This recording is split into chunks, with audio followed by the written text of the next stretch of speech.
Hello, everyone, to this very special presentation at the DDLS. And I say special for several reasons. Never before we had a panel discussion of this magnitude with so many presenters. Never before we had all our official languages represented, not only today French, Russian, Arabic, and Chinese, and of course English, but also Spanish, because one of the original panelists, one of our colleagues who was supposed to be here today with us, had a personal situation and couldn't join in that capacity, but he's going to be hopefully making his contribution and sharing his input from the audience. I'm talking about my dear colleague, Manuel Lozada from the Spanish Translator Service. Besides Miriam de Beaulieu, an interpreter from the French section, someone who is particularly interested in and concerned about this topic of lexical diversity, Yekaterina Pugacheva from the Russian Translation Service, a terminologist, and someone who has been involved in the guidelines for gender inclusive language at the UN, besides other endeavors related to knowledge management, including Teams, the platform we are using now, and SharePoint. Sherif Okasha, a translator from the Arabic Translation Service, even though he officially is not a terminologist, he's someone who has shared his own expertise in terminology, including recently at the DLS just a couple of weeks ago, I guess, with a presentation about terminology procedures. Then we have also Frank Gao, a senior revisor from the Chinese Translation Service, who is going to be sharing with us his take on the vocabulary related to COVID-19 in Chinese. We also have today with us Frances Enriquez, our UN term coordinator, and Natalia Bondono, the GTEx project manager. Frances Enriquez was the presentation that Miriam gave last year in March about this same topic from a different perspective, using different examples. That presentation, if I remember correctly, had as a title Multilingualism in Action and Lexical Diversity. Frances Enriquez was there during that presentation by Miriam, March 2019, and I remember after the presentation, we had a talk, we had a chat, and it was there that the idea of Interlingua was born. So it has taken more than a year, but here we are. And I think we are doing it at the right time, through the right platform, with the right people. I hope Frances is around and can contribute her very valuable input. Terminology is so central to our life at the UN that we all have very strong opinions about terminology. We often are critical of our own terminological database. I think sometimes we forget the specific setting, circumstances in which we work, and we tend to forget that we have to strike a balance between the ideal in terms of terminological work, what would be the ideal solution from a purely linguistic point of view, and what is the solution that is most efficient and practical for UN language staff. So I hope this panel discussion today and this conversation is going to contribute to this idea and this awareness that we need to strike a balance in our terminological decisions, not to be too conservative, not to be too mechanical, not to be too subservient to the originals from which we translate, but at the same time, not to feel that we have absolute freedom sometimes to do what is best in an abstract environment, which is not the case here at the UN. We have a specific audience, which is not only the world at large, but it is also the member states. And member states have their own say in this, their own needs, their own opinions, which are part of the conversation. I want to end by pointing out that Carole Maisonneuve, our public information and multilingualism officer, is here with us today. She has been very supportive of activities at the DLS that are directly or indirectly related to multilingualism, and I appreciate her support all along. We will start, on va commencer par Myriam, qui va nous parler en français. Et je crois que c'est logique et c'est naturel parce que la passion de Myriam est surtout inspirée par son amour de sa langue maternelle. Myriam. Merci beaucoup, Rolando, de ta présentation. Donc, je vais commencer par partager, comme on dit. Je vais donc vous envoyer mon diaporama. Voilà.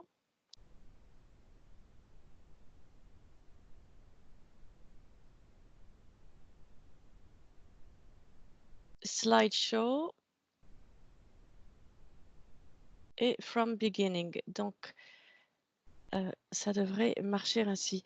Oui, c'est parfait. Parfait. Alors, je remercie Rolando de son introduction et je vais, comme vous voyez, donc, je le remercie également de la diapositive de son affiche que vous voyez ici. Et j'en viens maintenant à mon intérêt particulier pour la diversité lexicale et dans sa corrélation avec le multilinguisme. Le but étant que le multilinguisme soit riche de sa diversité lexicale. Alors, j'y ai travaillé, j'y ai réfléchi dans ma thèse. Cela m'a valu donc d'avoir mon glossaire de suggestions pour éviter les anglicismes en français mis en ligne sur le site de l'ONU. Et cela m'a valu également un prix. Je dis cela parce que vous pouvez retrouver en ligne tout cela. Alors, pourquoi parler du Covid-19? Cela peut sembler une évidence compte tenu de l'actualité, mais initialement, on avait pensé que pour la première séance de InterlinguaI, on allait travailler sur 2-3 mots, mais tout à fait différents, qui n'avaient rien à voir avec le Covid. Et quelques semaines après le début de cette conversation, j'avais proposé qu'on se concentre sur le Covid. Je vous révèle mon stratagème, le Covid-19 est d'actualité, donc même si vous ne vous intéressez pas à la diversité lexicale, par le biais du Covid-19, j'allais peut-être, ou nous allions peut-être réussir à susciter un intérêt ou à faire croître votre intérêt pour la diversité lexicale. Et puis le Covid-19, c'est un sujet récent et il y a une dynamique lexicale, on le voit dans les médias, qui n'est pas encore fixée. D'où, pour moi, en faisant cet exposé, une plus grande latitude. Le travail normatif qui consiste à décider de normes lexicales est en cours. Il a commencé, mais il n'est pas achevé. Alors, pour moi, ça rend le sujet d'autant plus intéressant parce qu'il y a un véritable foisonnement lexical aujourd'hui dans le cadre du Covid-19. À l'époque du Covid-19, et on le voit dans les médias en français, mais j'imagine également dans toutes les autres langues. Alors, la question que l'on peut se poser, c'est de savoir, est-ce que dans ce foisonnement, qu'est-ce qui va l'emporter? L'influence de l'anglais? Chacun sait que l'anglais a une sorte de monopole sur l'évolution lexicale des langues. Le phénomène de l'anglicisation des langues est un fait. Donc, quand il y a un foisonnement lexical de cet ordre tout à fait inhabituel, est-ce qu'il y aura cette tendance qui va aller croissant de l'influence de l'anglais, ou bien va-t-il y avoir renforcement de caractéristiques des différentes langues. Eh bien, c'est ce que nous allons essayer de définir. Avec la crise du coronavirus, avec ce foisonnement, on a vu quelque chose de tout à fait particulier intervenir. Une nouvelle géographie s'est mise en place, commune à tous les locuteurs, ce qui est tout à fait intéressant parce que d'habitude, un groupe de locuteurs est défini par sa géographie, par son histoire. Et là, les locuteurs du monde entier sont réunis dans une même géographie nouvelle. Alors, de quelle géographie je parle? Eh bien, vous avez vu qu'aux informations, depuis plusieurs mois, on parle de hôpitaux saturés, de la fameuse courbe. Alors, on est en bas de la courbe, ou on est en haut, ou on redescend. On parle selon les étapes, on parle de ventilateurs, d'hôpitaux saturés et de respirateurs plutôt que ventilateurs, excusez-moi, d'hôpitaux saturés, de masques. On a parlé de, heu, également de ces enterrements qui soudainement devaient se faire sans la famille. Et on a eu finalement les mêmes images sur les bulletins d'information dans les bulletins d'information, quelles que soient les langues et d'expression et quel que soit le lieu, de ces chaînes télévisées, quel que soit le pays, la ville, auquel, ces chaînes télévisées ou ces radios, se trouvent. Et donc, on est tous unis, tous les locuteurs du monde entier, on est unis par une même séquence de phases, séquence définie par cette fameuse courbe. On chemine sur la même courbe. Et donc, le discours de tous les locuteurs du monde entier, chacun dans sa langue, a un objet commun. C'est une situation tout à fait fascinante.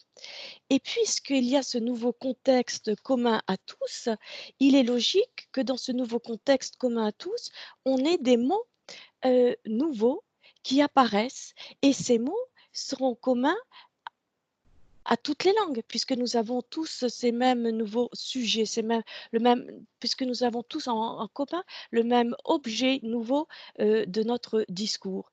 Alors, les mots que nous avons tous entendus, les expressions, dissémination virale, cluster, aplatir la courbe, distanciation sociale, impatient et sédaté, et vous pouvez entendre presque en écho derrière l'anglais. Donc, forte influence là de mots de la langue anglaise au travers de ces mots.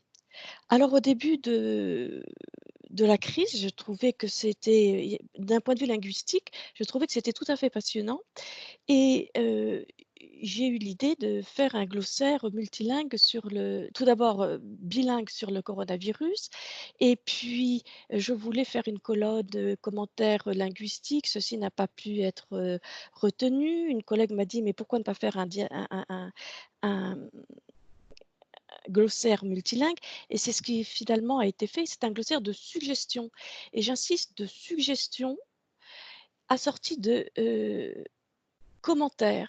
Le but étant de bien montrer la dynamique de la langue et je pense que dans un travail de, terminologique, il faut prendre en compte 2 facteurs et la langue dans son oralité, dans son dynamisme, dans sa liberté et c'est là qu'elle existe essentiellement parce que la langue est parlée et il faut prendre en compte également le deuxième aspect de la langue, c'est, s le rôle, dans la fonction, pren en normative. Il faut, heu, mettre en place un cadre normatif, établir des normes lexicales et je l'ai dit au début, cette norme n'est pas encore fixée, s'agissant des termes liés au coronavirus et on en vient, finalement à, aux conséquences linguistiques, de ces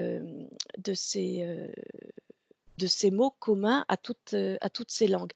Et j'espère que dans les questions-réponses, les participants à ce glossaire interviendront notamment pour expliquer distanciation sociale en arabe, où apparemment, l'arabe étant pourtant très loin du français et de l'anglais, les mêmes problèmes s'étaient posés en arabe pour distanciation sociale qu'en français. Euh, alors, quelles sont les conséquences linguistiques que l'on peut remarquer dans ce contexte commun, tout d'un coup, partagé par les locuteurs du monde entier? Alors, on s'aperçoit qu'il y a des mots comme virion, aérosol, qui sont des mots sans polysémie, donc aucune difficulté, et donc ils ne sont pas intéressants pour l'exposer ici. Une petite parenthèse que j'ai trouvée amusante.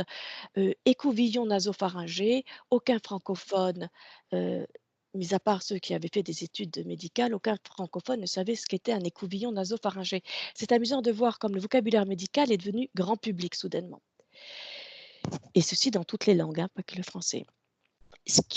La surprise, pour moi, ce fut une surprise, c'était de voir que, à l'occasion, de la crise du coronavirus, le locuteur, en tout cas francophone, tout d'un coup s'est réapproprié certains termes. Et avec le lancement, du débat sur, l'application, téléphonique pour le traçage des, contacts proches ou étroits, hem, on a utilisé l'abréviation APLI, l'appli Stop Covid. Or, moi qui ai 57 ans, donc je fais partie pas des plus jeunes, mais pour moi, j'ai toujours trouvé étrange d'entendre des gens parler d'app en français. «J'ai une app, est-ce que tu utilises cette app?» Et des gens pas nécessairement, jeunes, enfin des gens d'une quarantaine d'années. Donc c'était quelque chose qui était assez répandu, et je pense qu'avec l'appli Stop Covid, l'abréviation appli a regagné du terrain. On a beaucoup parlé de masques.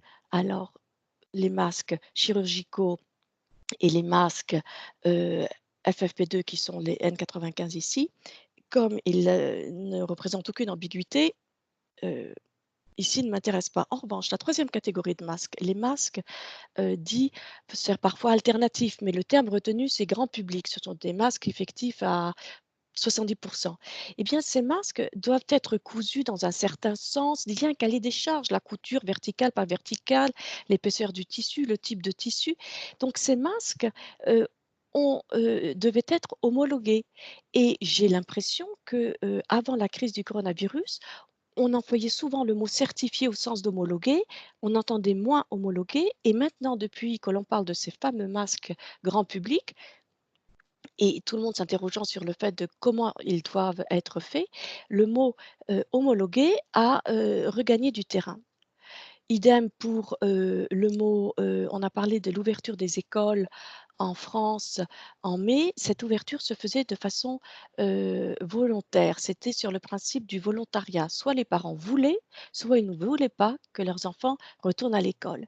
Eh bien, je pense que le fait d'employer si souvent dans les médias volontariat et volontaire, cela redonner plus de force au mot volontaire, le distinguant, de bénévole, parce que, avant la crise, je trouvais qu'on employait assez souvent, volontaire au sens de un bénévole.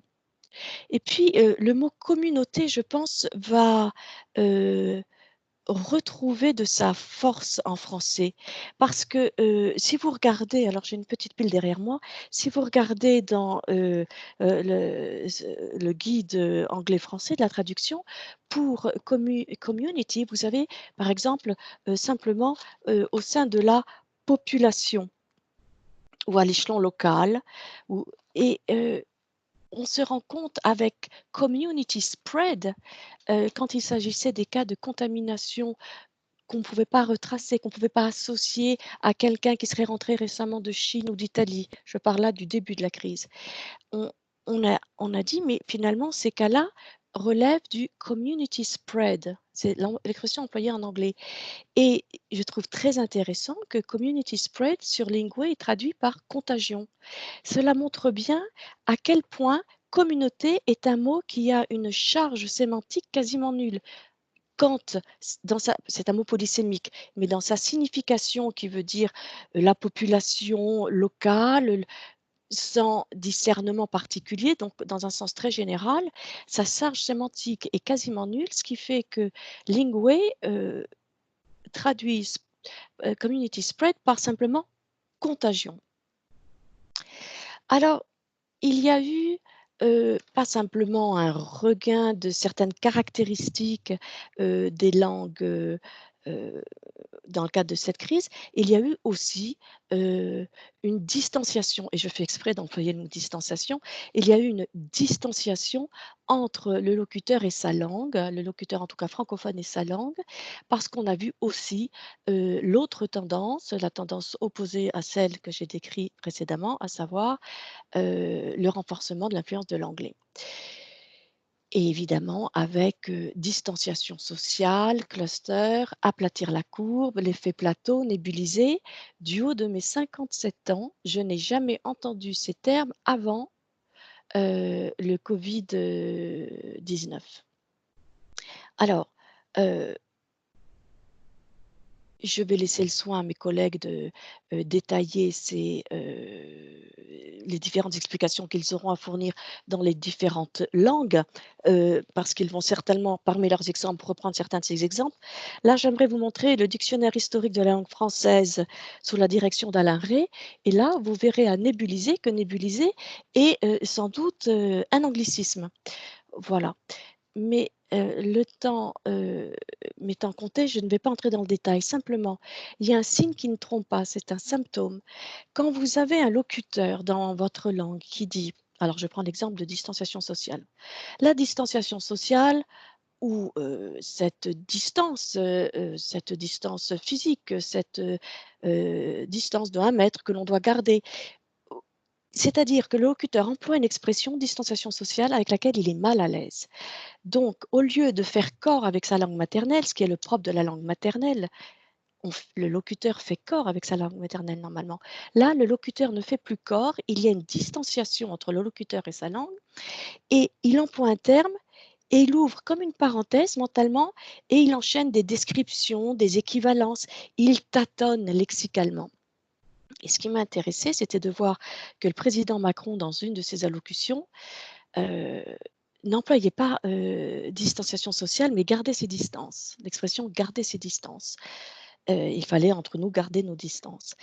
Eh bien, alors non pas que je m'intéresse particulièrement au président Macron, mais un président, par définition, s'il parle, veut être compris. Et je pense que ce n'est pas le fait du hasard qu'il ait justement évité d'employer distanciation sociale. Alors, comme je vous le disais, mes collègues certainement détailleront ces exemples et d'autres encore, mais je voudrais maintenant venir à cette diapositive qui montre les différents enjeux d'un point de vue lexical, syntaxique et grammatical. Alors, l'on s'aperçoit que, simplement en me fondant sur l'expression dissémination virale, viral dissemination. Alors, déjà, il y a le locuteur, et quand je dis le locuteur, c'est un journaliste avant tout auquel je pense, parce que le journaliste a une fonction, une influence tellement grande sur l'évolution des langues, dès qu'il y a médiatisation. Donc, le locuteur doit choisir, normalement, entre dire dissémination ou pas. Et en français, les mots dissémination, diffusion sont, je dirais, neutres. En revanche, rayonnement est un mot qui sera positif, avec une connotation positive. On parlera du rayonnement culturel de tel pays, de tel auteur, de tel. Propagation, en revanche, a une connotation négative. On parlera de la propagation d'une maladie, la propagation d'un fléau. Après avoir fait ce choix, donc vous comprendrez que moi j'ai fait le choix de propagation. Il faut savoir s'il s'agit, quand on dit viral dissemination, est-ce qu'il s'agit de la propagation d'un virus ou de la propagation de quelque chose d'autre au moyen d'un virus par une voie virale?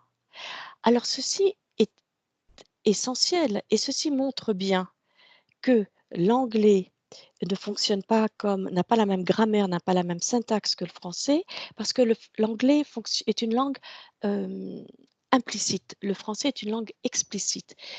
Et je pense que le locuteur francophone a tout intérêt, et pas que francophone, russophone ou de toutes les langues, quand ils ont la possibilité dans leur langue, quand le locuteur a la possibilité dans sa langue de faire la distinction entre ces deux significations, eh bien autant faire ce choix, car il y va de la logique. Si l'on parle de propagation virale, viral est un adjectif, c'est la nature de ce mot, dont la fonction est d'être épithète.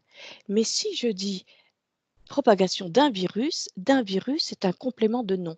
Alors, complément de nom, c'est une notion grammaticale, un concept grammatical que je ne sais pas dire en anglais, ce qui montre bien qu'on touche du doigt la différence de logique. Une langue est une forme de raisonnement. Mais en russe, ça sera le génitif родительный падеж, ça sera распространение вируса. Et donc Chivo, qui répond à la question Chivo. Alors excusez-moi, mais là, je c'est pas adressé aux russisants et russophones. Idem pour propagation virale au moyen d'un virus propagé. On peut propager peut-être d'autres choses que le virus lui-même grâce à un virus. Bien. Alors là, c'est un complément par voie virale. En français, par voie virale, ce syntagme-là est un complément circonstanciel de moyen qui répond en russe à la question tchem et qui sera exprimé par le cas de l'instrumental. Voilà. Et renoncer à la distinction syntaxique, c'est renoncer à la distinction grammaticale, c'est renoncer à la logique propre à la langue française ou à d'autres langues s'il en va de même dans d'autres langues. Alors maintenant, j'en viens à un dernier aspect, emprunt et morphologie. Alors, à l'heure du coronavirus, comment est-ce que cela s'est révélé? Eh bien, il y a un mot qui m'a beaucoup étonnée, c'est télécommuting. Commute, ça veut dire faire la navette, c'est le trajet du banlieusard entre sa maison, on prend le train de banlieue et on va au travail dans la grande ville. Télé veut dire à distance. Alors, que veut dire télécommuting? Moi, avec mon raisonnement francophone, je viens de vous expliquer que chaque langue, mais c'est à l'insu du locuteur, c'est là dans nos neurones depuis notre enfance, depuis qu'on grandit, on ne se rend pas compte quand on parle. Mais pour moi, télécommuting, c'est étrange. J'ai l'impression que c'est quelqu'un qui fait son trajet à distance, donc il ne monte pas dans le train de banlieue, il est à côté du train de banlieue. Enfin, c'est étrange. En français, c'est télétravail parce qu'on travaille à distance. Télétravail. Et vous voyez au travers de cet exemple combien le fonctionnement des suffixes et préfixes est essentiel à la dynamique du français, de la langue française. Et par exemple, j'ai été très contente d'entendre parler d'un médicament qui est contre le paludisme. On l'appelle un antipaludéen.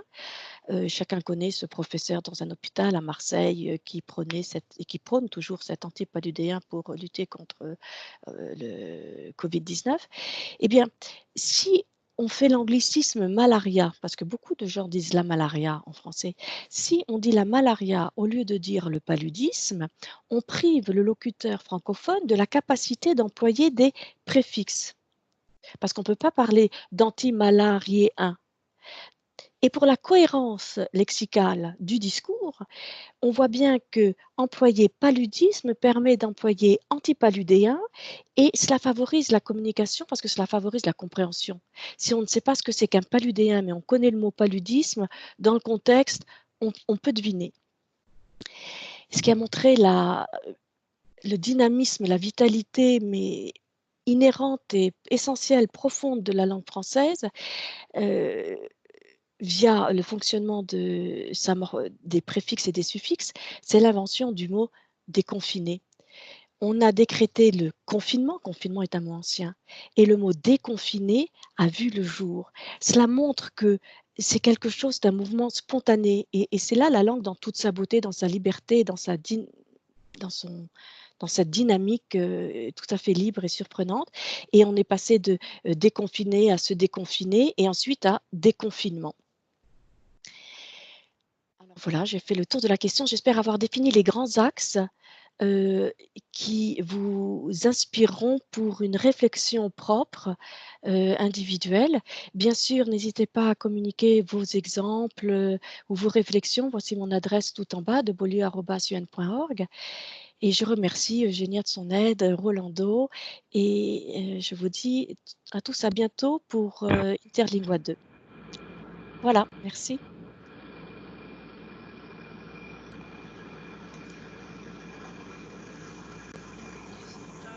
Could you please stop sharing the presentation?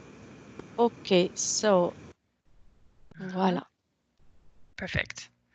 So I think next we will go around the virtual table, and then we'll come back to Rolando, who can take care of the Q&A at the end, right? So who was, I'm sorry, I have to admit, I don't remember who was going to take the floor after Miriam. Was it Ekaterina? Okay. Katya. Very good. Yeah, Katya, please go ahead. All right. Hi, how are you? My name is Ekaterina Pugacheva, or Katya for short. I am happy to be here and to share a few of the observations on COVID-19 and related Russian terms. Let me try sharing the screen. I'm sorry, it's a little bit slow on my side.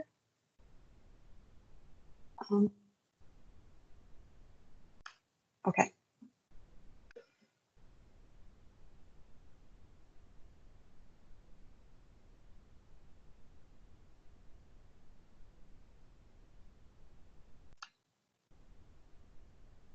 Oh.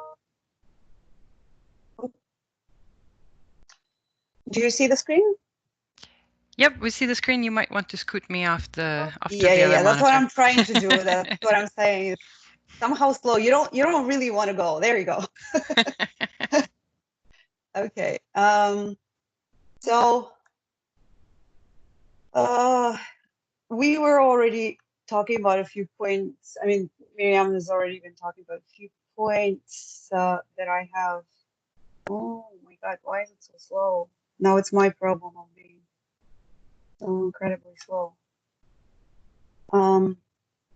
One thing you can do is under the three dots, turn off incoming video. Maybe that will lighten your, okay. your connection. Yeah.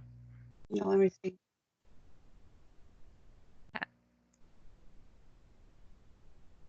It doesn't show me anything. It shows me only the tiny thing. Okay. We can see everything. You can go Yes. ahead. Okay. So with the Russian, first of all, I would like to say that we have a COVID-19 UN term glossary, but if you have questions, Francis and Natalia would probably be better suited to answer questions about it.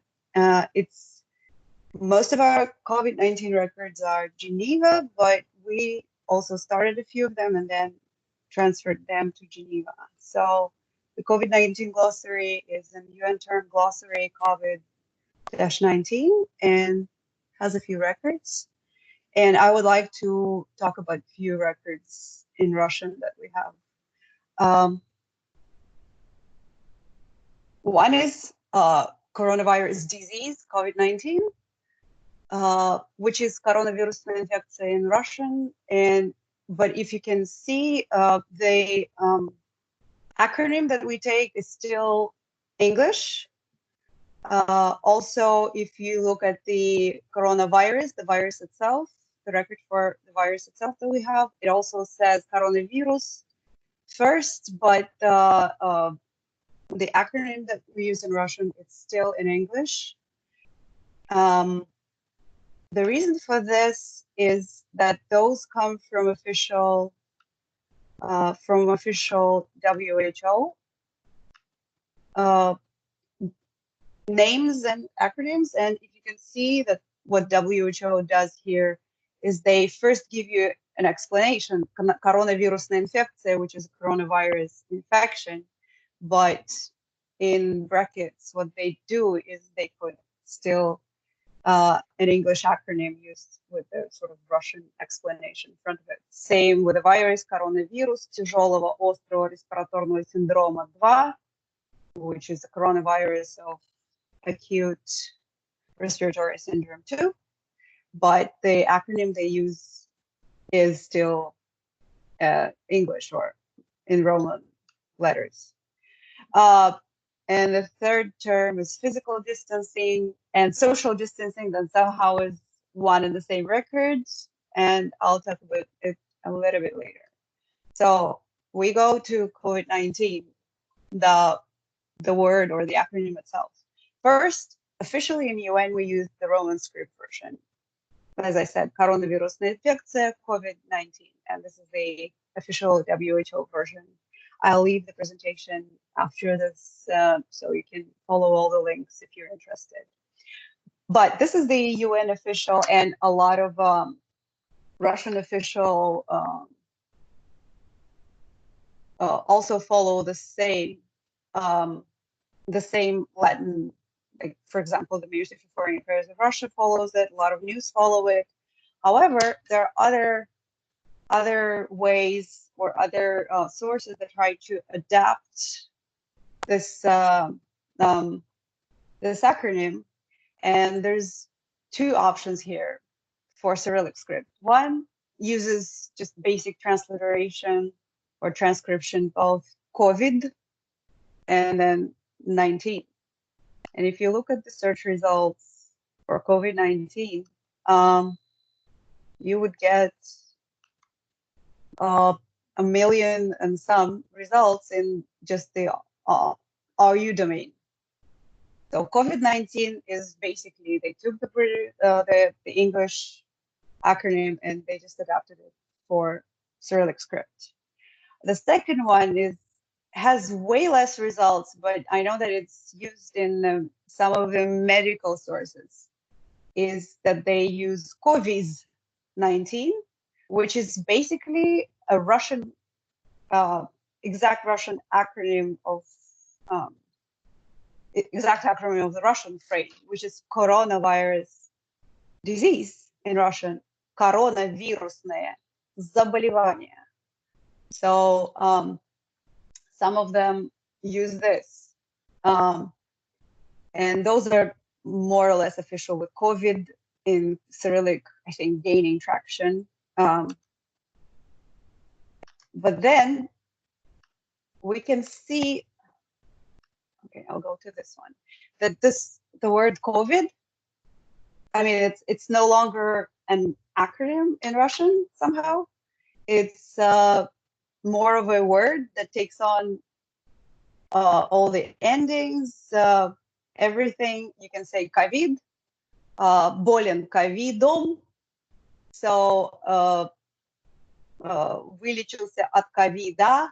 So all of a sudden it becomes a Russianized word with everything that goes with it. So if you look at the COVID, you would see 11 million results of the word COVID, and a lot of them go with dash COVID подполье, COVID dissident, COVID госпиталь.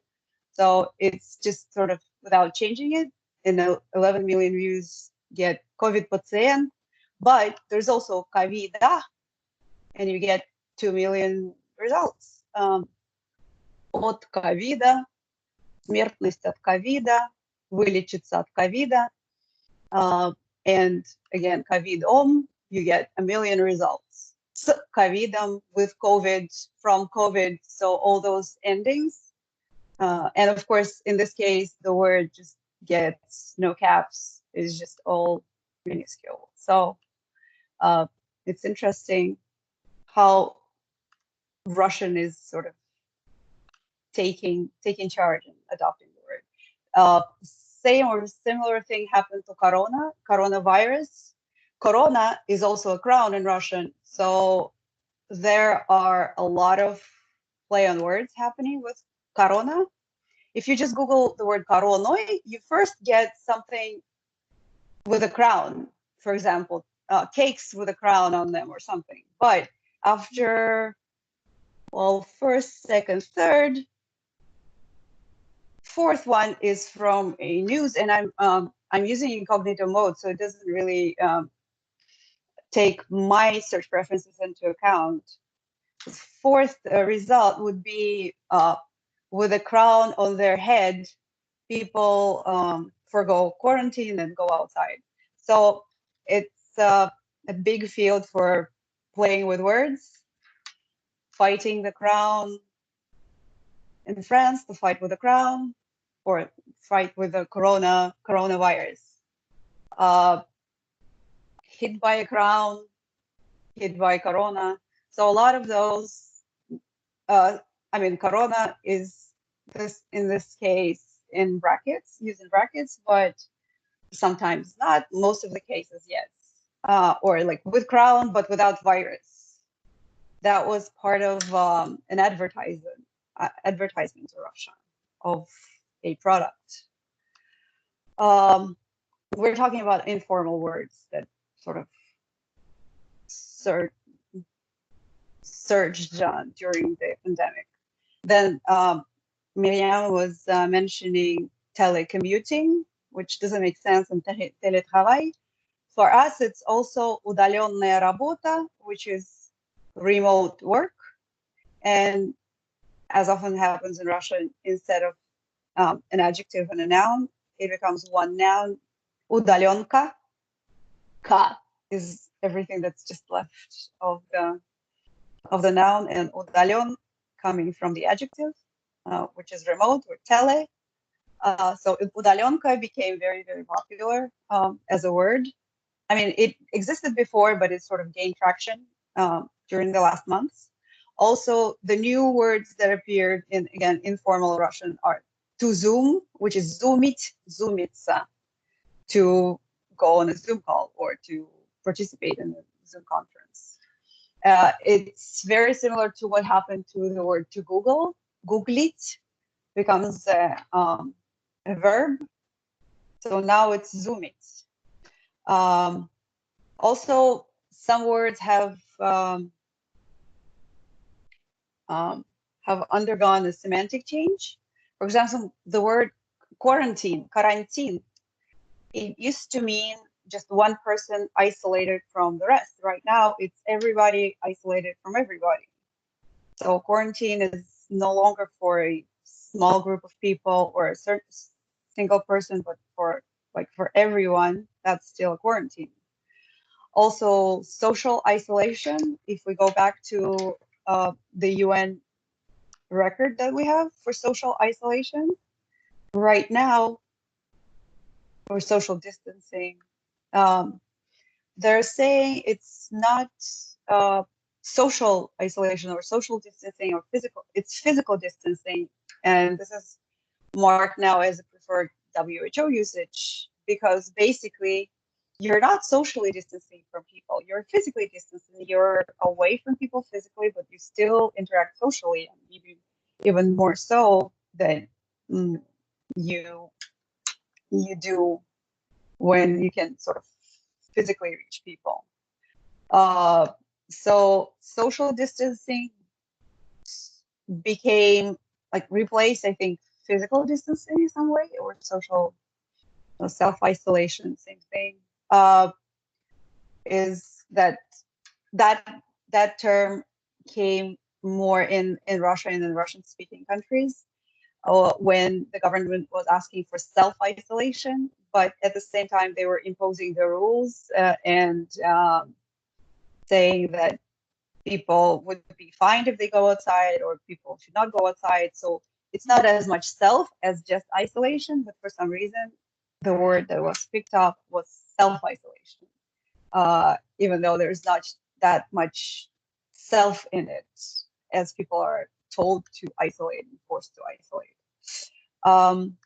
And the most fun part for me is the word coinage that's started happening. There are two categories here. One translates quite well, and a lot of them came from English, I think. The words like coronials or covidials, coroniali, covidiali, which is talking about kids who either had to change their lifestyle, such as remote schooling, etc., or kids that would be born after the pandemic and will live in a sort of world where things have changed drastically. So it's similar to Coronials are similar to millennials. Millenniali, I think this is where they picked up this sort of the structure. Also, well, I guess the word corona really goes well with a lot of endings. Coronoia is paranoia during the coronavirus pandemic. Karantini is any kind of drink during remote calls or during the quarantine. Not necessarily martini, any kind of alcoholic beverage. Covidiot was sort of a derogatory term coined for those who do not believe in the seriousness of the situation. Also translates very well covidiot. And quarantines, karantinki, is similar to Valentine's. So be my quarantine is, you can say it to somebody if you want them to spend the quarantine with you. Or you can send quarantines, which are lovely messages to other people remotely. And there's a second group, which is very Russian and doesn't translate well. First one is Kavidlo or Kavidla. It sounds a little bit like Pavidla, which is jam, but actually it's more like a monster, COVID monster, because there's a phrase "чудище обло," which is also like it's a monster. So Kavidlo or Kavidla is sort of a weird COVID monster. Karantikuli is when Russian Federation had extended spring break for like school spring break or extra days off for the home country. And this is two words: quarantine, and kanikuli, which is school break. We get karantikuli. Also, we get Kavid Koronich, which is a Russian name and a patronymic, or sort of, it sounds like a name and a patronymic, which is sort of a name and then your father's name with an ending, Ovich, Ovna, depending on your gender. So Kavid Koronich could be like COVID and the last name is Corona, for example. And the word naruzha, which is usually naruzhu, it means to the outside. So it's a directional thing. And now naruzha is the outside world. And it's usually used in the phrases when it's like a scary or unknown outside world. This is naruzha, anything that's behind your door. So that's pretty much it, I think. Right. Entertainment linguistic piece. And let me, yes, I think I'm done with this. And let me stop sharing my screen. All right, great. Thank you for that. I certainly learned a few words I can use next time I'm having my quarantini. Yes. Who's next? Before we give the floor to Sherif and then to Frangao, I want to tell everybody here we are right now around 90 people here. That's a huge boost to the morale today. So usually we try to pack the whole presentation into 1 hour and then the Q&A, but I think we are good today to extend it for 15 more minutes or so. We have asked the panelists to stick to their allotted time, and so far Miriam and Yekaterina have been excellent at doing that. So Sherif and Frank, without leaving out anything essential, are going to make use of their 10-minute allotted time, and then we will open the floor. I see many comments, many questions. I see the audience engaged, so 15 more minutes, 10 more minutes is worth the wait. Sherif. I'm not sure. Sherif actually seems to have stepped away. Sherif, are you there? Okay. Sherif, it's your turn to take the floor. If not, if Sharif has had some difficulties, including technical difficulties, Frank, are you around? Because at this moment, the order doesn't make much of a difference. Okay, I can go ahead first. Okay, Frank. Welcome, Frank. Thank you. Okay, not good. I'd like to start out by thanking Rolando for inviting me to be part of this panel discussion. On the part of CTS, we do appreciate this opportunity to contribute to this important discourse. COVID-19 is a global pandemic, and the challenges involving the translation of related terms are not confined to any particular language or language service. Since the outbreak of this pandemic, we colleagues at the Chinese Translation Service have had our own fair share of challenges. Back in early April, our terminology team put together a panel discussion that focused on some of the problematic terms. Today, I will focus on one pair of terms, quarantine versus isolation. Let me upload my slide.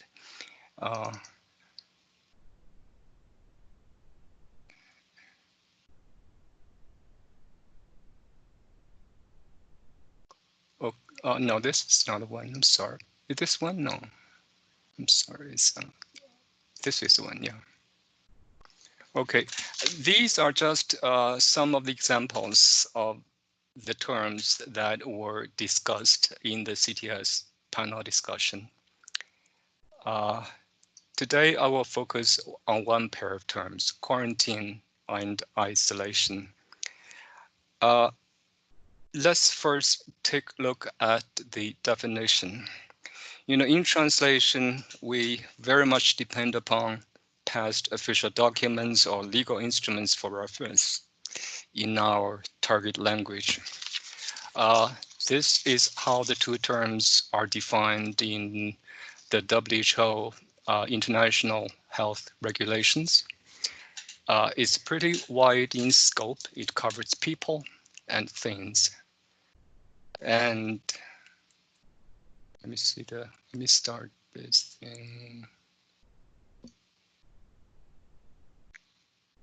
And this is how the USA CDC defines those two terms. Quarantine separates and restricts the movement of people who were exposed to a contagious disease to see if they become sick.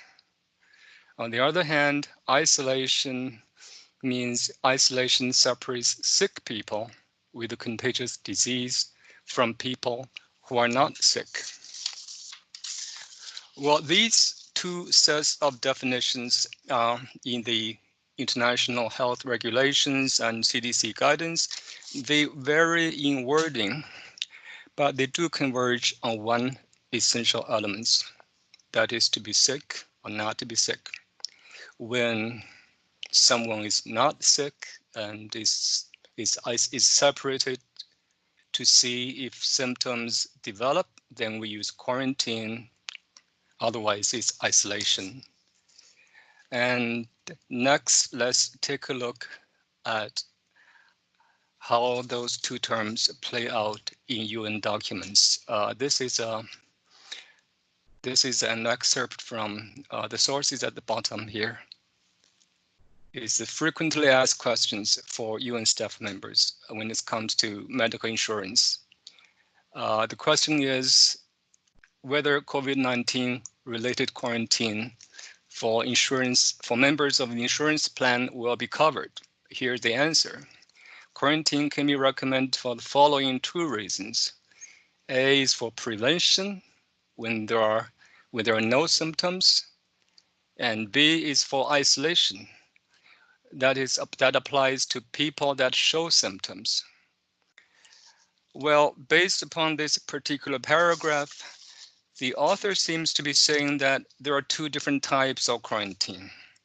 One is for prevention, and the other is for isolation. So it's not entirely in line with what is not in line with how the WHO and CDC defined those two terms. Next, let's take a look at how the global English media have dealt with those two terms in their coverage. In some of the cases, the media reports, seemed to have been less than rigorous.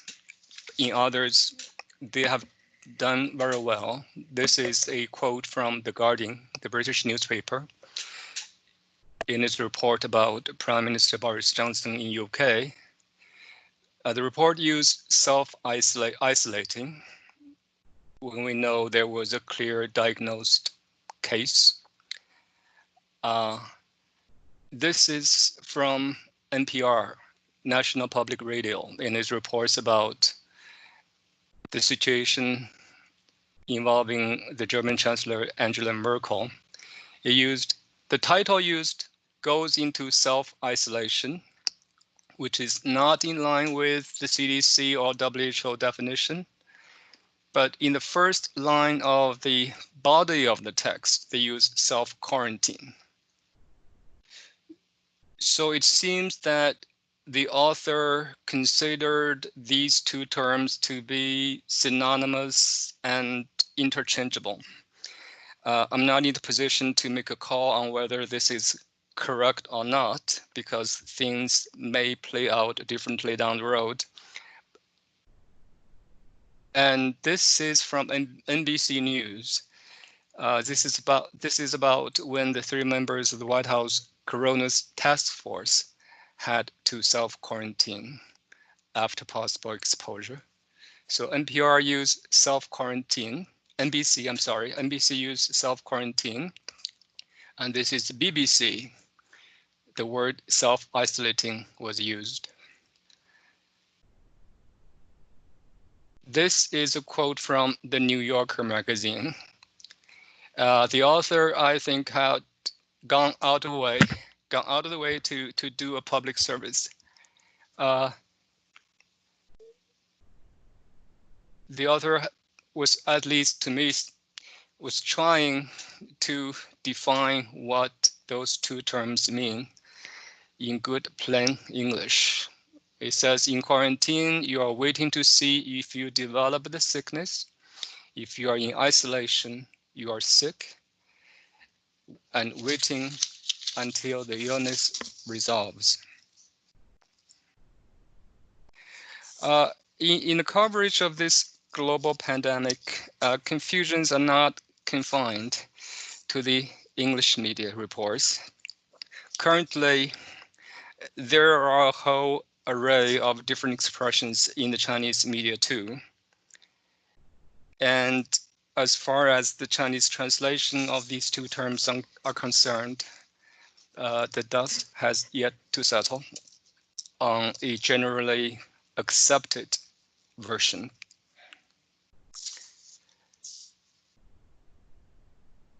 As to how we had managed to solve this problem in our own translation work, based upon my latest search in UN term, we have settled on the Chinese version in the international health regulations.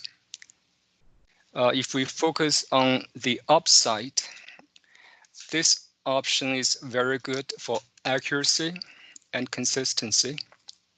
And I personally believe that this approach helped to add clarity when confusion abounds. And we also contributed positively to the ongoing public discourse about COVID-19 in Chinese.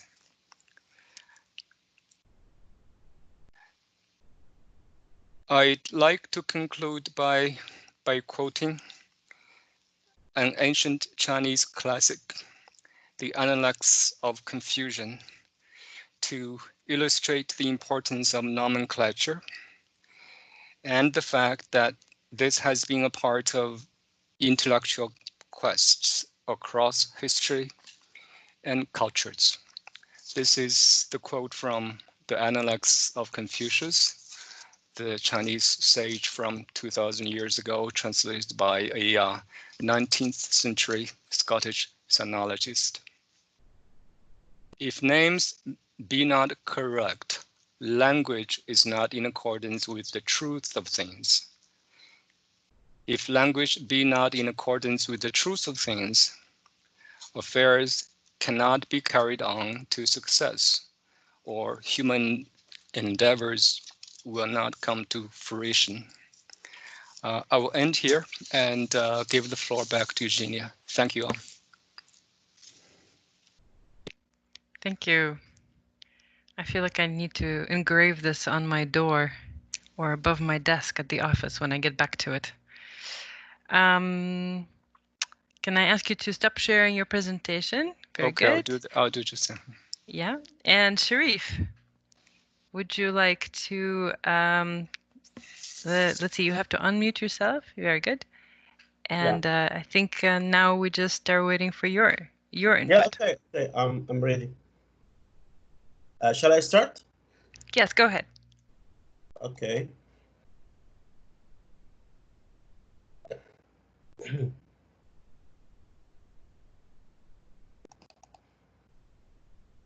Hello, everyone. I actually enjoyed the previous presentations. Actually, I wouldn't say much more than actually what the previous presenters said about as far as Arabic is concerned. I think that we have almost the same issues. It seems that almost we have the same issues across all languages, but I will give just examples from Arabic. I selected the six of the most Sorry, I have common. to interrupt you. I'm so sorry. Okay, now we can see it. Very good. Okay. We weren't seeing it before. Okay. I have selected six COVID-19 related terms, which are widely used in the Arabic media, and just to see how they are treated in Arabic. As you can see, these are the six terms: COVID-19, coronavirus, flattening the curve, herd immunity, quarantine, and pandemic. I will just discuss the equivalation strategies used for translating these terms across the media. Yeah. And I'm distributing these strategies across the six terms.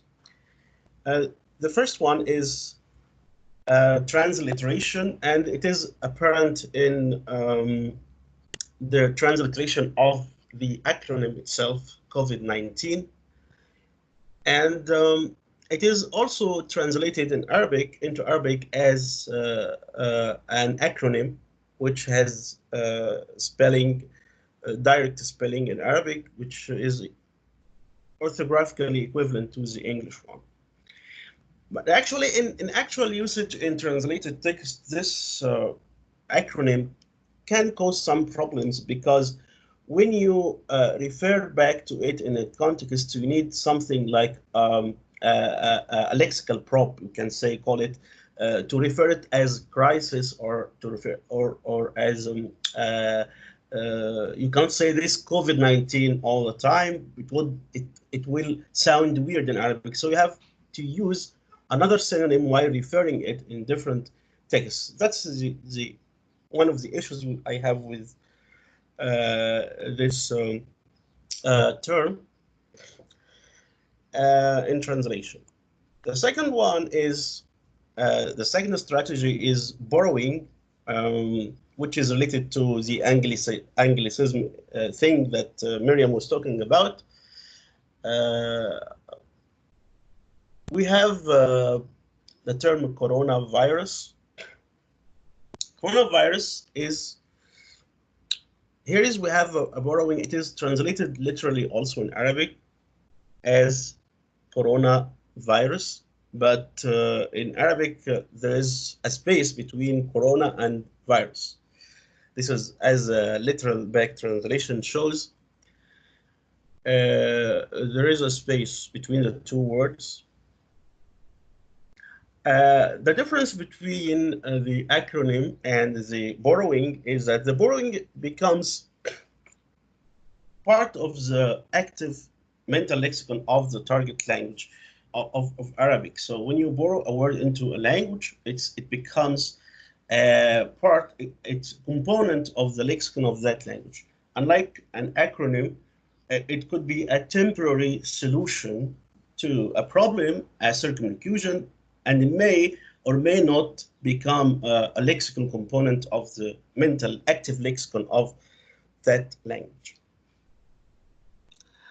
Then we have the most common strategy, which is equivalence, which means that we resort to already active words and the lexicon and try to find equivalent by having lexical conflations. We have an equivalent also for coronavirus, which is different from the borrowing strategy, which is al-virus at-tagi. It means crown-shaped virus because the family of the coronavirus looks like a crown. So this equivalent actually is not common in the media, but it is used in medical discourse in Arabic. And as you can see that it's different from the borrowing strategy. The borrowing strategy is used in the media much more. I cannot speculate about this, but I can, from my own point of view, why the equivalent strategy is not used in the media. I think that because it might cause some ambiguity, this crown-shaped virus term, because in Arabic we have another common term which is common, a medical term related to the translation of the coronary artery, because the coronary artery is also looks like is crown-shaped. So in Arabic, we call it al-shuriyan at-tagi, which means the crown-shaped artery. So it might cause some confusion to the reader if if this term becomes common, the crown-shaped virus and the crown-shaped artery. The reader might suspect that it has to do with a coronary disease. So this is why I think that the borrowing strategy is more common in Arabic, which is a direct equivalent coronavirus. Then we have also under the equivalence strategy, we have the flattening of the curve. We have actually two equivalents competing either in the media, or I have heard them used by interpreters a lot. Which are the first one is a direct equivalent, which says literally causing the curve to flatten, تسطيح المنحنى, which is causing the curve to flatten. And the other one is an indirect equivalent, which means stopping the spread of the disease. The problem here is that when you are not the language in which the concept is produced, if you translate literally, you risk not being understood. But in the case of the coronavirus, since we all see the problem every day, there is no such risk, because even in the case of literal translation, people will readily understand what it means. So the literal translation will be ideal because it captures the statistical element here, the curve, which is the peak of the spread of the disease. While the non-literal translation, the paraphrase, which is stopping the spread of the disease, actually does not capture this statistical element, which is crucial to understanding the spread of the disease. And it is result-oriented rather than process-oriented. ICAF, stopping the spread of the disease focuses on the result, but the literal equivalent focuses on the process and the result at the same time. We have herd immunity. We have several equivalents in circulation in the media. The one which was very common at the beginning of the term, when the term first appeared, was immunity of the flock. I'm giving the literal translation just to show. But actually, this was denigrated by many media people and also by common people, because the word flock in Arabic has some political sensitivity, because it means that sheep like crowds. So people don't want to be labeled as flocks. So while it was disseminated rapidly at the beginning, but then a more euphemistic term was used, which means communal immunity. And another term, which is collective immunity, is used in the dictionary, the glossary of coronavirus terms, which has been recently issued by the Arab Organization for Science, Culture, and Education, which is an offshoot of the Arab League. It's something like the Arab UNESCO. It has released a French, English, Arabic dictionary for corona terms. I sent a copy of it to Rolando to put it with the DD lecture links. And under the equivalence strategy, also we have quarantine, which was explained by also by previous presenters, and it is problematic actually. We have two equivalents. Which one is the correct one? The first was the correct one, which is health-based isolation, which is حجر صحي, and we have عزل. The problem with the term عزل, which means isolation, is that actually, like in English, isolation is different from quarantine, as my colleagues explained, that isolation is for people who already contracted the disease, while quarantine is for people who are suspected of having developed symptoms and are held in quarantine to be examined for that. The problem is that the media always, most of the time, uses one term, which is isolation, the word for isolation in Arabic, عزل, which blurs the distinction between the two concepts. And I think this is a good example of what Miriam said at the beginning, distinction entre le lecteur et sa langue. This is actually a typical case of alienation between the users and the language, because maybe for reasons the state, the governments do not want to have enough accountability for differentiating between quarantine and isolation. All people are isolated regardless of their symptoms, whether they have symptoms or not. That's massive isolation of all those suspected of having the disease, and that's it.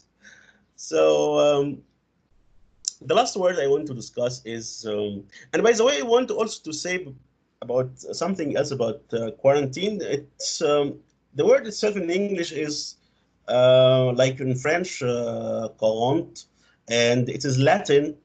And I read some anecdote about it, which is very interesting, but I'm not sure of it. Actually, I need to verify it. That the word itself is taken from one of the medieval medical writers of the Middle Ages. His famous. His name is famous. Is Avicenna. He was in Andalusia in Spain, and the anecdote says that he wrote in his famous medical book that the people in time of plague should be forced to stay at home for 40 days. So and this And then his book was translated from Arabic into other European languages, and with this word, maybe that's what I read actually in Facebook. But you know, one has to verify what Facebook users write. The last term is pandemic, and it is. I classified it under coinage strategy because here it's not in case of equivalence, the equivalent are already there in the language, in the active mental lexicon, but actually here it's a different case, because in the active mental lexicon of Arabic, common Arabic used now, we don't have a word for pandemic. So some specialists, actually, especially those working for World Health Organization, coined the term. It was a long time ago, but it wasn't very common, which is جائحة. جائحة actually means an all-sweeping catastrophe, not necessarily a pandemic, but they have followed a semantic pattern of semantic change, which is over-specification, turning a term from being too general to being very specific. And that's what happened with this جائحة, which now does not mean an all-sweeping catastrophe, but it just means an all-sweeping disease. And it is now common. But actually, some media people in the Arab world are not comfortable about it. So they're trying to avoid it because it is classical Arabic, and most people might not be familiar with it. But of course, the language will enforce itself at the end, and it's now very common. Okay, that's all I have to say as far as Arabic is concerned, and thank you for listening. Thank you, Sharif. Thank you, Miriam, Katia, and Frank. We are on target to have a Q&A session, including comments. So I'd like to start by giving the floor to Frances, if she's still around. Frances? May I just interrupt briefly? Sharif, could you stop sharing your presentation just so that we see everybody? Yeah, no problem. I'm sorry. Frances, are you around? Yes. Hi, Orlando. Hi, everyone. Yeah. I'd like to give the floor to say a few things. I mean, feel free to share your thoughts overall. Well, I don't know if I have anything really of value to share at this time.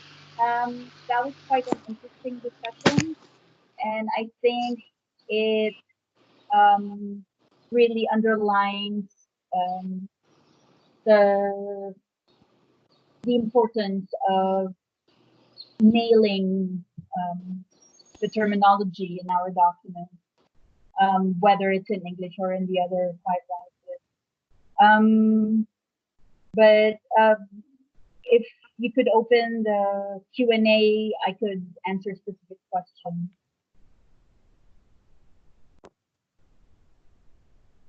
Genia, thank you, Frances. I will suggest, Genia, just to make it more interactive and to make a better use of the time left, that anyone in attendance who would like to take the floor for a question or comment, feel free to do so. Open your mic. You can open your mic, your camera too, if you want to be seen. We encourage that rather than reading aloud the comments or the questions. Yes, very good. Yes. So I see Kieran's hand is up, and I encourage everybody else to raise your hand as you have comments to make, and I'll be keeping track of the hands and giving you the floor. Kieran, go ahead.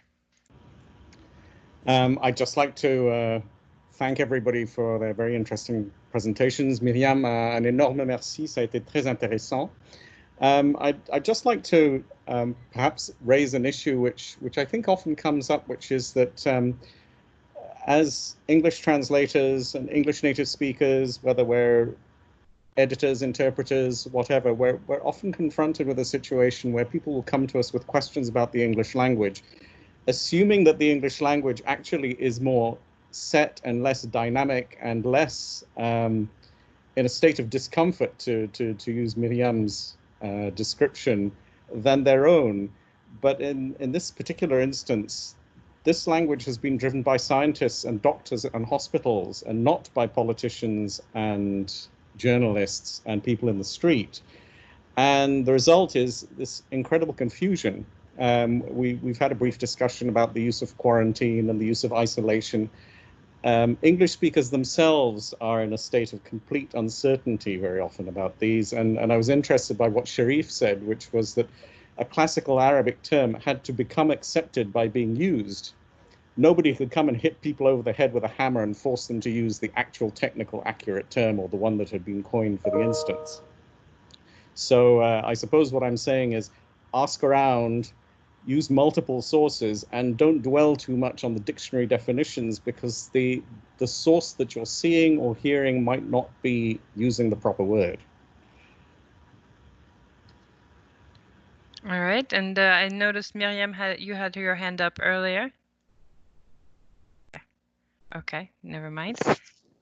Sharif, there's a question for you in the chat from Ileana about a specific word.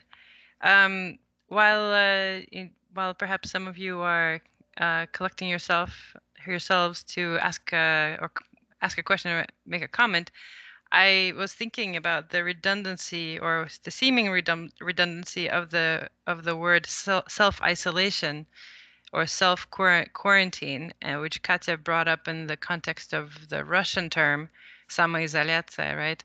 And this idea that, well, it's not exactly at your own choice.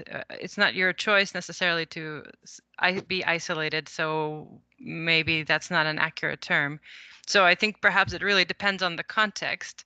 If you're in a country where it is being strictly enforced and encouraged by the government, perhaps self-isolation is a redundant term, or inaccurate term, right? Because you didn't actually choose to stay home.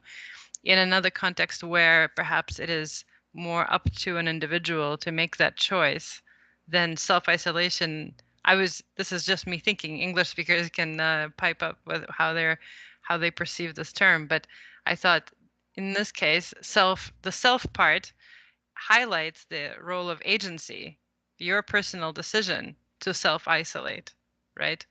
To say not I am isolating myself, or I am remaining in isolation, or whatever other phrasing you might use, but to say I am self-isolating, maybe somehow that drives home that point that I am doing. I don't have to, that's what you're saying? I don't have to, but I will?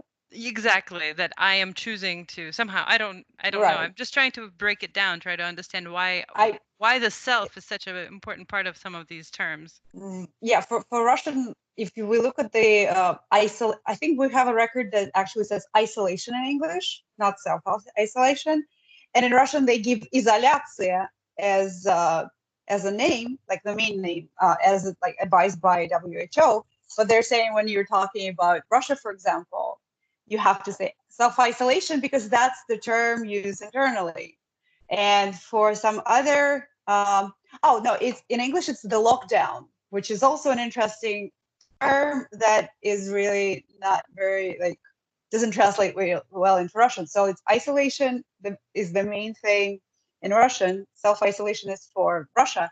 But when Russian mass media were talking about something happening in Europe, they were actually saying lockdown, which is just, it doesn't really exist in Russian. It's just sort of a calque way to say we have a self-isolation, but the European countries have a lockdown. So it's a little bit like, intelligence officer for us and a spy for others. Would it be like Komendansky час or something if you actually it's a little bit, Komendansky час is more like a curfew. That's what we had. Yes. And also I think they were talking here in the news, and actually I think it was Governor Cuomo who was saying a lockdown is not a correct term in English, because a lockdown used to be used for very temporary things. Like there is a shooting in the mall, and the police is saying lockdown, meaning everybody should stay in place, don't move, don't go anywhere, don't go outside. And it lasts for half an hour, a couple of hours, that's it. You cannot go in a lockdown because you're just like as you were, like you're basically, if you were in the store, you stay in the store. If you were at home, you stay at home. Like wherever you are, indoors or close nearby, shelter or shelter in place, something like that. So those are like a more temporary, but again, they expand the meaning, same as in with quarantine. I wonder if quarantine was the same for other languages though. So it's a question, I guess, for other panelists. Was quarantine usually like for a separate person or group of people away from everybody else? And now it's everybody else against everybody else. I see now we finally inspired Miriam to take the floor for real. So please go ahead. So I just want to react to the comments made about lockdown. Okay, is it better? Sorry. Lockdown, there again, I'm sorry, President Macron, but it just, because it's interesting to, you just follow the news, I'm sorry. He said, la France est à l'arrêt. Non, la France est confinée, mais elle n'est pas à l'arrêt. So France is under lockdown, and lockdown is confinement in French, mais pas à l'arrêt. Which means we'll keep on working, we'll keep on living, we'll keep on doing, I mean, whatever we have to do. Donc, la façon the way we could translate lockdown in French in this context was confinement, and the word confinement was the big word, I mean the main word, confinement. On est confiné, and making a point that the country, it doesn't mean that everything is stopped. Activity is still going on, but at a lower pace and under under many new restrictions. Now, speaking of quarantine, what is interesting, I think, for la quarantaine, être en quarantaine, it's a very old word. What was interesting I found here is that because we all know that it took, it still takes up to 14 days for the symptoms to appear. In French, people came up with the word la quatorzaine, which is a very precise way to say we have all kind of quarantine, but this one has to last 14 days, so it is called la quatorzaine. And la quatorzaine became the big issue for us. If we want to go back to France this summer, we have to first go under a quatorzaine. And the big issue was, is the quatorzaine supposed to be in a given place, or we can do quatorzaine at home in our family? So quatorzaine, like quarantaine, means to isolate yourself, but it might be because you're sick or because as a prevention. And here, la quatorzaine is mainly as a prevention, because for all the reasons that we all know. I don't know whether I contribute to your question. Thank you. Kieran? I think actually Miriam covered quite a lot of what I was going to say, but just to come back to what Katja was saying, I think we can get very, very tied up in dictionary definitions here, and what we are confronted with is a situation where people have used a lot of words without really knowing what the dictionary definitions are. So to give you the example of lockdown, lockdown was not used in the UK and Ireland for a very long time because it's more of an American term. And also to come back to what Miriam was saying, nor was it used with any kind of political intention. Other countries, other speakers may have chosen to translate words in different ways because they think that the English sounds as if there's an ulterior motive, whereas in fact what we're getting is a situation very often where people don't know what the ulterior motive is because they don't even understand what the word actually means. I think Miriam described very eloquently the situation that we've been in. It'll be interesting to see how scientists and doctors and epidemiologists and historians describe this period, 2020 and maybe even 2021, because people have been looking back, certainly in the United States, to the Spanish flu, and in Europe to the plague, they've been really casting around for ways to describe this very uncertain, very odd time. So what my plea would be, don't look too closely at the dictionary definitions if you're translating something from another language, because you also have to look at context. You also have to look at the frequency with which these words are used, and not even necessarily the ulterior motives, because there may not be any apart from confusion. Thank you, Kieran. Next, Manuel, and then Frank. Hi, I want to thank everyone for their wonderful presentations, and I also apologize for not being able to be such an active participant. I want to thank Rolando also for his generosity and his friendship and his wonderful attitude towards me during these days. I'm going through some health issues, and sometimes I don't have the stamina or the strength to be working on a topic for a prolonged period of time. I wanted to emphasize one thing about the Spanish term coronavirus or COVID, also COVID-19, COVID-19.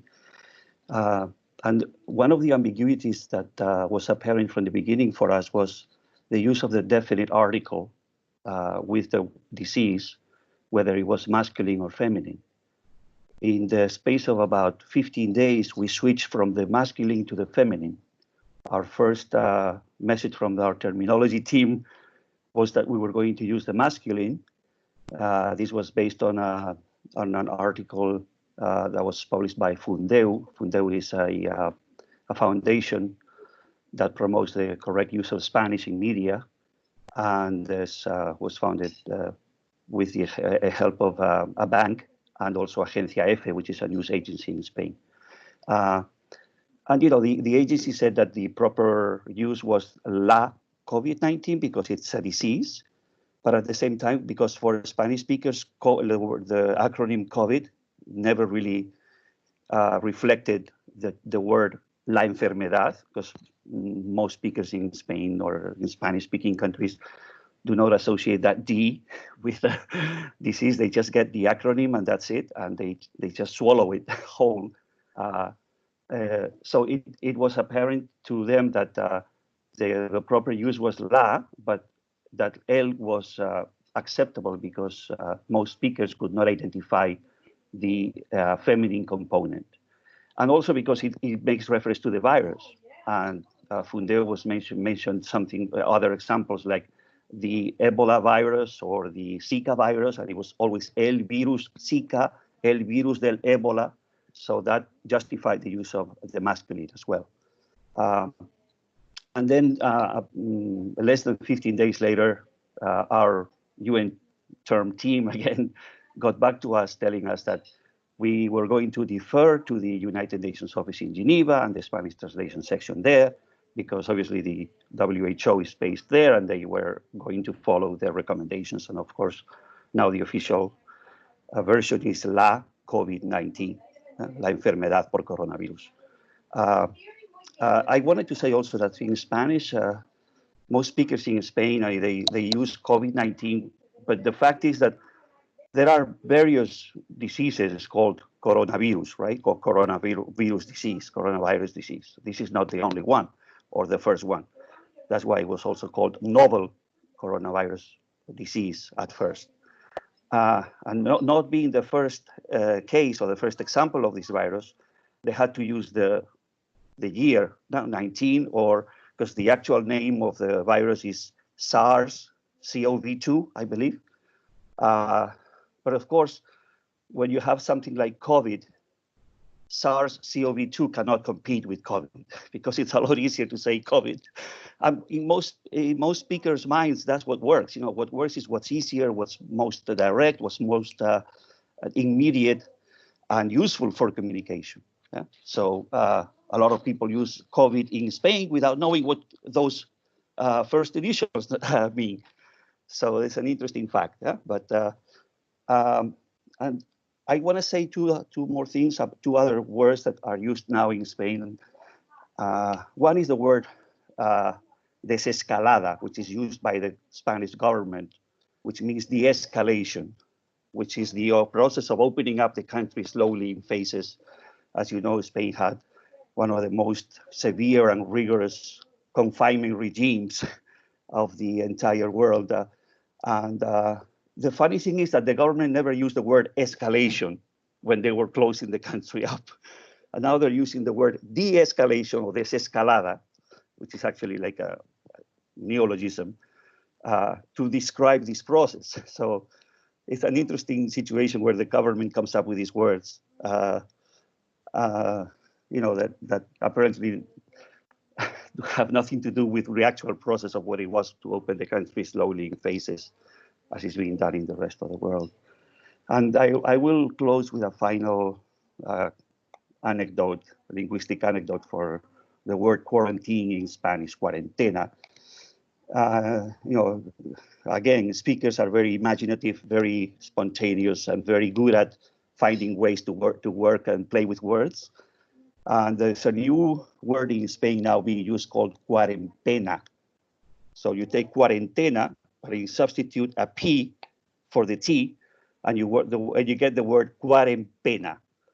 Pena means pain, but in Spanish is, as you know, it's emotional pain or spiritual pain or sadness.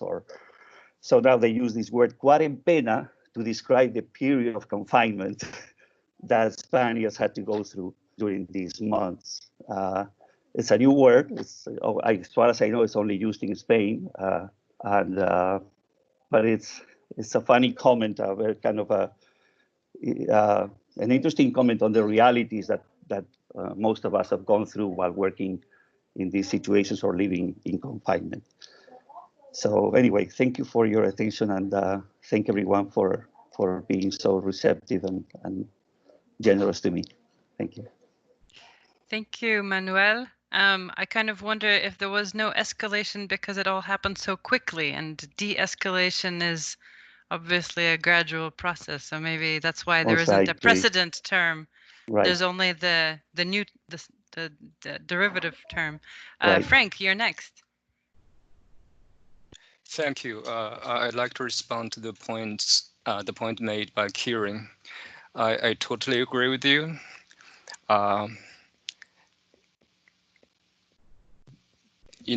As a student of English for 40 years, my passion for the language knows no bound. So I have no issue with the English language. I'm a lover of Shakespeare and everything. The reason I singled out those two terms is this. When we translate synonyms of words or terms with similar meanings in one paragraph or in one sentence, we need to distinguish the niceties. That the particular challenge that we face in Chinese is this. The kind of job that could be or should be have done by lexicographers is not complete.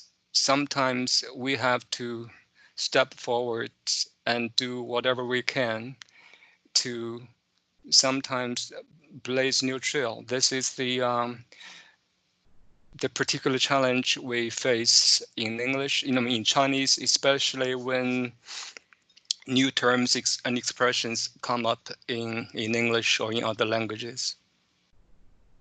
Thank you. That's what I want to say. Thank you. And I think, Katja, you're next. Yes.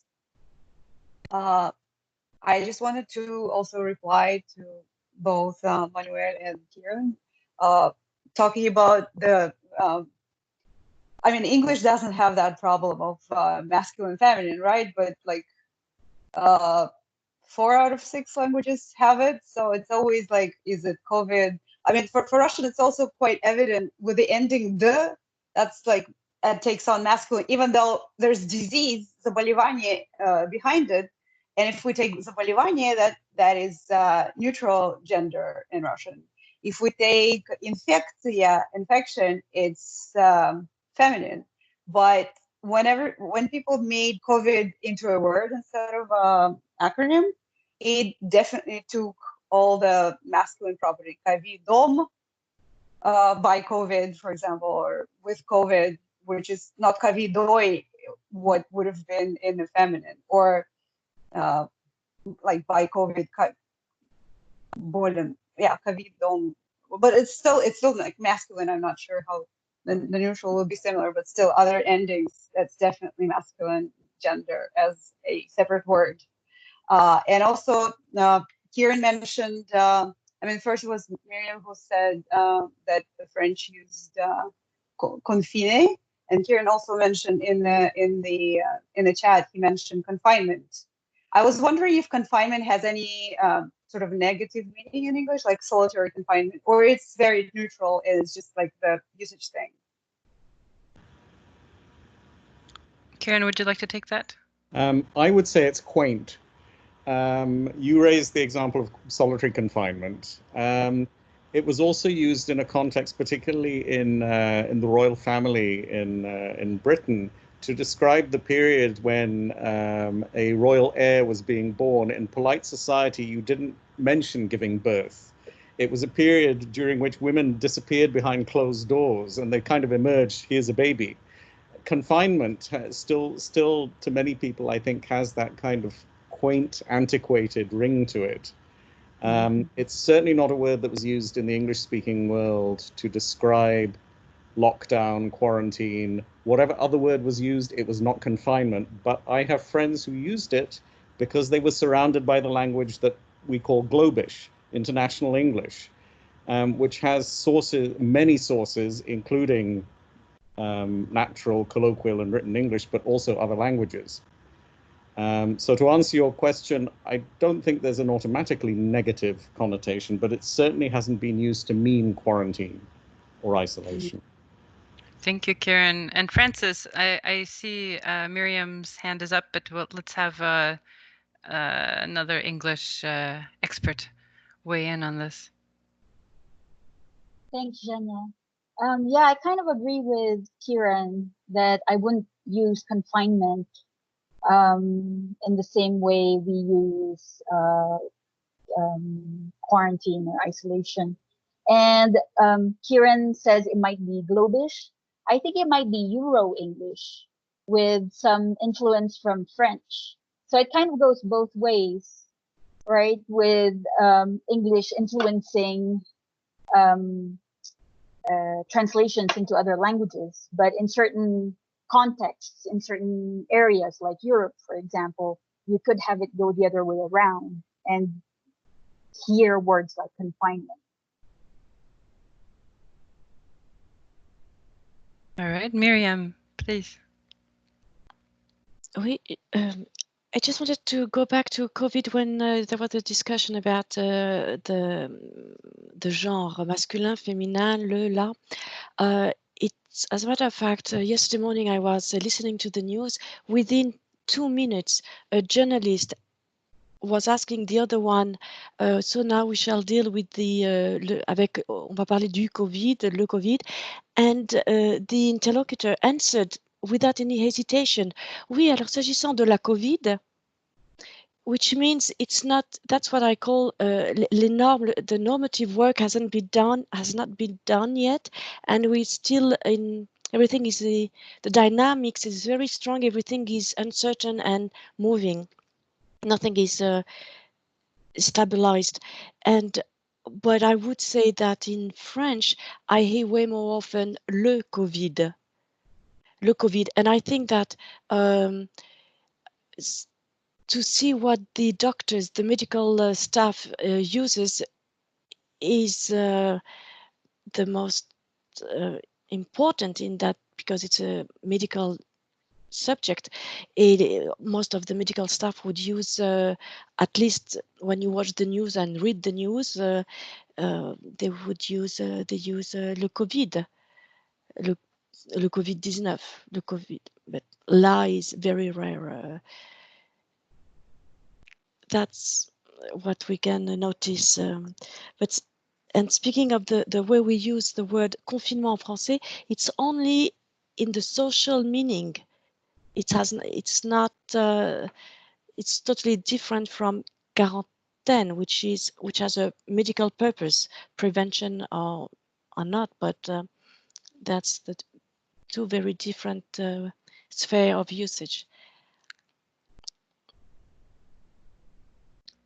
All right, I see no more hands. I have a question, Genia. So when Go ahead. Several of the panelists and attendees through the meeting chat did mention the term social distance. I like to ask, particularly those whose native language is English, if it is true that social in English has a connotation that is lacking in other languages. Like when we said in English, I drink socially, for instance, this type. Yes, I suspect that this term or this expression, social distancing, which right away sounds strange in other languages, because of the connotation, which contradicts right away the reality of the concept. So maybe English thinks of social immediately also in terms of physicality of that human contact. I mean, we don't have in Spanish, for instance, expressions such as I smoke socially or I drink socially, stuff like that. So social is an interesting case, I think. Kasia? You're muted. You're Yeah. muted. In Russian, we even had a joke when the social distancing came up. Everybody was saying like, social distancing is between me and that billionaire. That's social distancing. But this is like not social distancing. Doesn't make sense. Also, sort of an extra linguistic interesting fact. In US, from what I read, the whole procedure of keeping people sort of at home and basically the thing that's called social distancing was introduced during the George Bush Jr.'s administration when they asked some medical specialists for research on how to fight with a global pandemic or a similar thing. And they came up with the practices they were basically last used during plague and like medieval times. And a lot of their colleagues said like, this is ridiculous. We now have all sorts of medication and everything, and you're offering something that comes from Middle Ages. But still, that was introduced as one of the practices, and CDC wrote some kind of rule book on that, which actually came into place right now. So that was actually first sort of laughed at and came from way before. All right, I next have Ileana and then Francis again. Can you hear me? I'm sorry, Katerina. I missed, my connection wasn't very good, and I missed part of what you said, and I was very interested in it because I was going to piggyback off the discussion of how this term came to be, but I missed some crucial words as you were speaking. Could you give me a quick? What I was saying about where the social distancing came, or how the Russians Yeah, that exactly. No, the how social distancing was coined. That during the George Bush Jr. administration, they asked certain researchers to look into the like some practices that could be used for the pandemic or epidemic. And those people came up with social distancing that was actually last used during plague times and Middle Ages. And a lot of their colleagues were sort of ridiculing them for that because they were saying we have all sorts of antibiotics and wonderful medications. And okay. So they didn't take it. Sorry, they didn't take exception to it on the grounds of the practice, on the semantic sort of the term, and they took exception to the concept of having to keep people separated, right? Yes, yes, but still, in the end, that was sort of introduced as one of the options, and CDC wrote some guidelines on how to practice the social distancing in an unlikely case that would be needed. Unlikely. Yeah. I think as far as the question from Rolando about social and what connotation, I guess as a native speaker of English with a Spanish past, Cuban Spanish past, or substratum or what have you, but that's not really that relevant. It's really just to my ear, as with English as my language of education. It just seems that whoever came up with the term wanted to shoehorn in the concept of social gatherings are now not possible. You know, like if you're going to be near people, it's got to be at a distance. And somehow to get that in there, it's awkward, and I find it terribly clunky. And I like what the French do, and I think it works better. I mean, what you're actually doing is distancing, because if you go to the supermarket, you're not social. I mean, it's not a social gathering in the sense of drinking socially with people you know. You're just standing 6 feet away from them. If you're seeing somebody you know, you're standing 6 feet away from them, you're interacting socially, but it's sort of arbitrary, you know? Like, I think distancing yourself from other people is what they were trying to pack into the word social, however maladroit, you know, however awkwardly. So yeah, that's my impression of how it came about. Of course, I wasn't in the room, but yeah, Rolando, that's what it seems like to me. Because then when you try, as we mentioned in the chat with Miriam Gartenberg, we were talking about how when you then try to use it separate, like, oh, let's see each other and let's socially distance, yeah, and it's just let's see each other and let's remain at a distance, or let's stay 6 feet apart, or whatever, you know. But because they wanted some quick two sort of term that you throw around and that becomes the coinage, it's just yeah, because social brings in all other connotations. Like, you make a distinction between people, you know, when you go to the bank or you go to the grocery store, there's a sign that says please socially distance. I don't know you, you know, I don't know the person, the cashier or the attendant or whatever. But yeah, I don't know, that's my 2 cents on how that came about, and I don't necessarily have a better solution. I liked what Myriam de Beaulieu said about sort of the French garder la distance, mantener la distancia, marcar la distancia in Spanish maybe, but yeah. Fun Thank you. Yeah, sure, that's it. Thanks. Makes sense. Thank you, Liana. And in fact, yes, this discomfort with the resulting discomfort with the word you're using occurs in this context too for English speakers, because then you see people saying, I'm having a socially distant birthday party, you know, I'm having a socially distant picnic. Makes not a whole lot of sense, including to English speakers. Francis, you're next, and then we have Sharif. I think the idea came to me when Rolando mentioned social drinking. Like, I drink socially, or I'm a social drinker, which means that I drink during social gatherings. I mean, that's what I take it to mean, right? And I think the use of the word social is just so flexible, and unfortunately results in it being very vague and not really meaning much. But I think that's how it ended up being social distancing, as Ileana said. It's avoid social gatherings or avoid congregating, which you also get the idea of social there. So yeah, that was my take on it. I just wonder why they didn't come up with a term like gathering avoidance, or you know, some other thing that says what it means. But anyway, that ship has sailed. Sharif. Yeah, yes, I tend to agree with Eliana about the fact that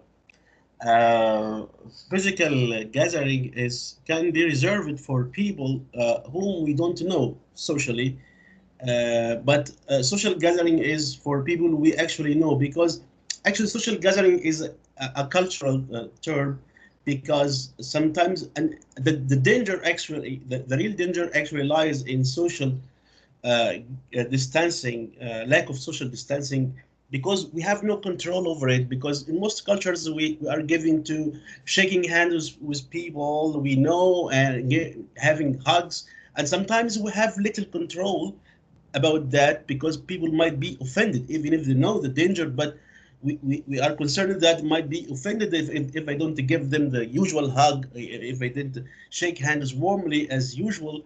So the stress here on the social aspect of it, rather than the physical aspect. But the physical aspect is can be easily controlled. You can, if you are paying a cashier, like Liana said, you can distance yourself from them, and he wouldn't be angry if you don't show warmth, or if you don't say hi or something like this. So I think that the two terms are relevant, and they should be used in different contexts depending on what you mean, and I think that both are relevant, and they both have a different meaning. That's Genia, we have two more hands raised. I like to take those questions and then end the activity, not to abuse. Abuse is also an interesting word in English.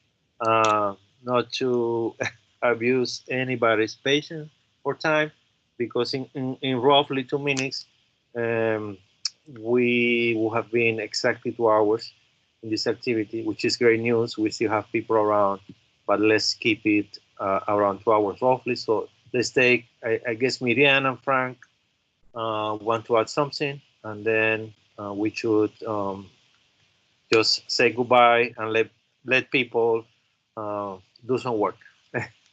All right, so next we have Frank and then Miriam to put the dots on the I's and cross the T's.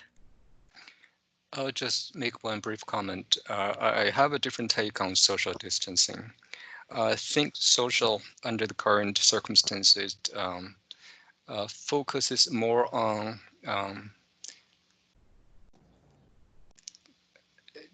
distancing beyond the household. We cannot stop family members to stay under one roof. If we use physical distancing, then that would be kind of totally out of bounds. So that's my take. So social, the primary focus is on those people or situations that is beyond your own family circle. Thank you, Frank. Miriam, yes. Okay. Oui. I just merci. I just wanted to say that the meaning of the word social in French most of the time would be une politique sociale, like helping the poor people, or you can speak of a phénomène social, something that is new in the society.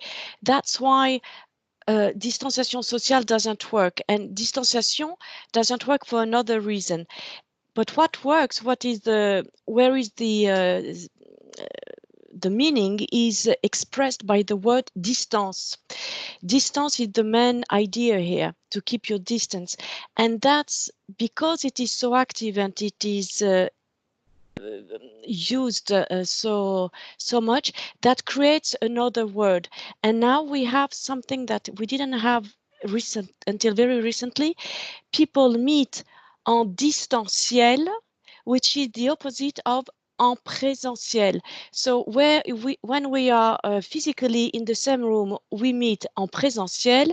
When we are Zooming or through Zoom or whatever, or right now on Teams, we are speaking to each other in en distanciel.